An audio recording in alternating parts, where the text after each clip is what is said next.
नमस्कार, capital TV Bihar का खास शो पाटलिपुत्र की पॉलिटिक्स देख रहे हैं आप। मैं हूं आपके साथ पूजा। बिहार की सियासी हलचल को लेकर दिल्ली का सर्द मौसम भी गर्म हो गया है। आज दिल्ली में जेडीयू की राष्ट्रीय कार्यकारिणी की बैठक में वही हुआ जिसकी अटकलें पिछले कई दिनों से थी। कयास थे कि ललन सिंह इस बैठक में जेडीयू के राष्ट्रीय अध्यक्ष पद से इस्तीफा देंगे और इसके बाद तीर की कमान नीतीश कुमार खुद अपने हाथों में ले लेंगे। हुआ भी ऐसा ही। ललन सिंह की जेडीयू अध्यक्ष पद से छुट्टी हो गई। नीतीश कुमार ने अपने हाथ सारी कमान ले ली। पर सवाल यह है कि अब आगे क्या? 2024 का चुनाव नजदीक है, उसके बाद बिहार में विधानसभा के चुनाव भी होने हैं। तो क्या इस्तीफे पर फैसला सोच समझ के लिया गया या नीतीश कुमार की और कुछ प्लानिंग है? सवाल यह भी है कि क्या तेज तर्रार मीडिया में खुलकर बोलने वाले ललन सिंह शांत बैठेंगे? आगे बिहार की राजनीति में क्या कुछ होगा, आज इसी पे चर्चा करेंगे। मेरे साथ स्टूडियो में मौजूद हैं कैपिटल टीवी के editor in chief doctor Manish Kumar. Doctor साहब, बहुत बहुत स्वागत है आपका। धन्यवाद। ललन सिंह ने इस्तीफा तो दे दिया, पर ये इस्तीफे के पीछे की कहानी क्या है और आगे क्या हो सकता है? देखिए, नीतीश कुमार ने ये जो नेशनल एग्जीक्यूटिव की जो बैठक दिल्ली में की और जिस तरह का फैसला लिया है, ये सीधा सीधे निशाना जो है वो लालू यादव और कांग्रेस पार्टी। और लालू यादव आज सहम गए होंगे, डर गए होंगे कि नीतीश कुमार को इन्होंने हल्के में ले लिया था। ललन सिंह नीतीश कुमार के साये की तरह माने जाने वाले व्यक्ति थे कि जो ललन सिंह कहेंगे वही जेडीयू में होगा। नीतीश कुमार सिर्फ ललन सिंह की बात सुनते, लेकिन ऐसा क्या हो गया कि उनको बाहर निकालना पड़ा? कोई इस्तीफा नहीं है, कोई अच्छे कॉर्डियल रिलेशन के ऊपर नहीं है। ये जो मीडिया में बरगलाने के लिए बयान दिया जा रहा है कि चुनाव की जिम्मेदारी, चुनाव को देखते हुए हमें जो है बहुत सारा काम है। अरे भाई, जिसके ऊपर जिम्मेदारी देनी हो तो उसको तो अध्यक्ष बनाया जाता है। भाई, चुनाव को देखते हुए अध्यक्ष को हटाया नहीं जाता, नया कोई उसमें बदलाव नहीं किया जाता है। बदलाव तब किया जाता है जब पार्टी के सुप्रीमो को लगता है कि यह अध्यक्ष किसी काम का नहीं रहा, इसके पास कैलिबर नहीं है, या फिर ये कि यह व्यक्ति घातक हो गया है। अब हुआ क्या, बैकग्राउंड समझिए कि क्या कहानी है। ललन बाबू अपने ही बिछाए जाल में फंस गए जी। वो चले थे, गड्ढा खोद रहे थे कि धकेल देंगे, धक्का दे देंगे नीतीश कुमार को, तो नीतीश बाबू ने वैसे ही लंगी मार दी फटाक नीचे। क्यों, कैसे? ये खबर है कि रात में भी कल ये सब सारी चीजें चल रही है। लगातार लालू यादव ललन सिंह के कांटेक्ट में थे। ललन सिंह अध्यक्ष बने रहे, लालू प्रसाद यादव ने तमाम कोशिशें कर ली और वो उन्होंने जितनी कोशिश की, नीतीश कुमार का जो फैसला और मजबूत होता चला गया जी। क्या हुआ? देखिए, ललन सिंह मेरा क्या है, कोई मास लीडर नहीं है, कोई मास लीडर नहीं है। पार्टी की बैसाखी चाहिए जी। मुंगेर से वो जीतते हैं, मुंगेर में वो बिना किसी सिंबल को इंडिपेंडेंटली लड़के देख ले, जमानत जब्त हो जाएगी, जमानत जब्त हो जाएगी। कोई आदमी, कोई लीडर होता है, कुछ बोलने आता हो, कोई काम किया हो, कोई कुछ किया हो, क्या किया, क्या है बैकग्राउंड इनका, क्या किया है? कुछ नहीं। लेटेस्ट जो उनके ऊपर जो चर्चा चल रही थी, वहां मीट भात की पार्टी। अनोखे अनोखे लोग हैं बिहार में भाई, अनोखे अनोखे लोग। दुनिया में जहां कुछ नहीं होता वो बिहार में वो वहां के नेता कर देते हैं। तो इन्होंने डबल गेम खेलना शुरू किया। लालू यादव को कहा कि भाई हमको बस फिट बैठने दीजिए, हम जेडीयू का विलय करवा देंगे आरजेडी में और तेजस्वी यादव को हम बनवा देंगे मुख्यमंत्री।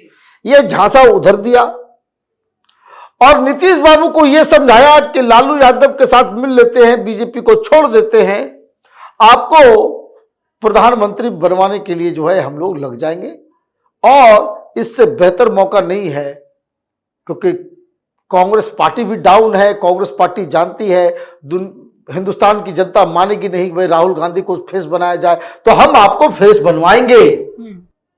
और इसमें लालू यादव भी साथ देंगे। लालू यादव से भी मुलाकात हुई। लालू यादव बोले हमें कोई दिक्कत नहीं है। अभी ललन सिंह को जो बाहर किया गया, जो मैं कहा कि भाई लालू यादव थोड़े सहम गए होंगे, वो प्लान चला गया होगा पीछे। प्लान इमीडिएटली चला गया पीछे। बीजेपी साथ देगी नहीं देगी, बीजेपी में जाएंगे आएंगे, वो सब कहानी पीछे। अभी इनको लग रहा होगा कि अगर कहीं अब तो ललन सिंह नहीं रहा, अब कहीं बीजेपी में चला गया तो हमारा बेटा जो अभी डिप्टी सीएम बना हुआ है, दूसरा बेटा मंत्री बना हुआ है, हमारी पार्टी सरकार में है, वो सब लुटिया डूब जाएगी। इसलिए नीतीश बाबू जो कह रहे हैं मान लो। This is a master stroke. एक तीर चलाया और कई सारे सर को जो है वो नेस्तो नाबूद कर दिया नीतीश कुमार ने। अब तो उनको डर लग रहा होगा कि भाई सरकार बचाओ किसी तरीके से। और जहां हमने ऊपर नीचे किया, बीजेपी और नीतीश कुमार की वहां सरकार बन जाए, 1 घंटा कभी समय नहीं लगेगा। ये राजनीति है। No one is permanent enemy और no one is permanent friend. कोई अस्थायी रूप से दोस्त नहीं होता, कोई अस्थायी रूप से दुश्मन नहीं होता। सब ये सत्ता का खेल है। और अगर ये परिस्थिति आ गई तो क्या होगा?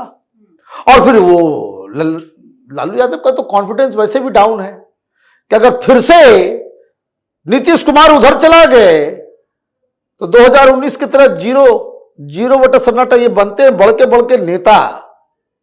लालू यादव वो देश का प्रधानमंत्री कौन बनेगा? वो होशियारी कि भाई देखो हम बहुत बड़े नेता हैं, लेकिन पब्लिक के सामने डीप डाउन ही नोज कि भाई 2019 में तो 0 मिला था, अंडा हाथ में मिला था, दूसरा तो एक भी सीट जीत नहीं पाई थी आरजेडी। फिर से वही कॉम्बिनेशन चला जाएगा तो फिर लुटिया डूबेगी। तो एक तरीके से ये जो तेजस्वी यादव की जो मुहिम चल रही थी कि कुछ लोगों को तोड़ लेंगे, कुछ लोगों को बांट लेंगे, मुहिम बना देंगे, अपना बेटा को चीफ मिनिस्टर बना देंगे, वो सब क्या हो गया? वो गया, खत्म सारी चीजें जो है।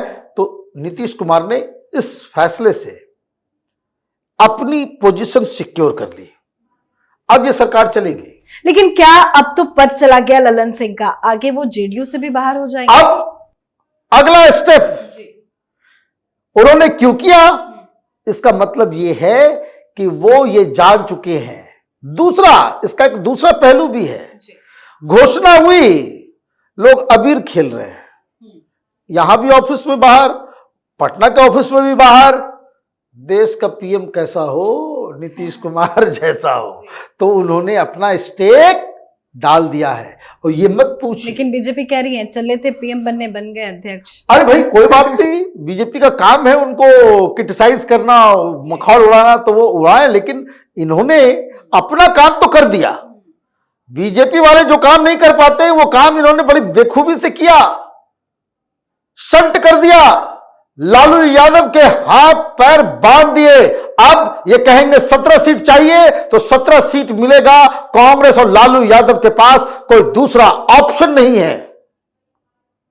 और ये ललन सिंह, अब इनको टिकट किसको दिया जाए, किसको नहीं दिया जाए, इस तरह के कमिटी से बाहर कर दिया जाए, तब क्या करेंगे ये बहुत ही बेइज्जत होकर के निकले हैं।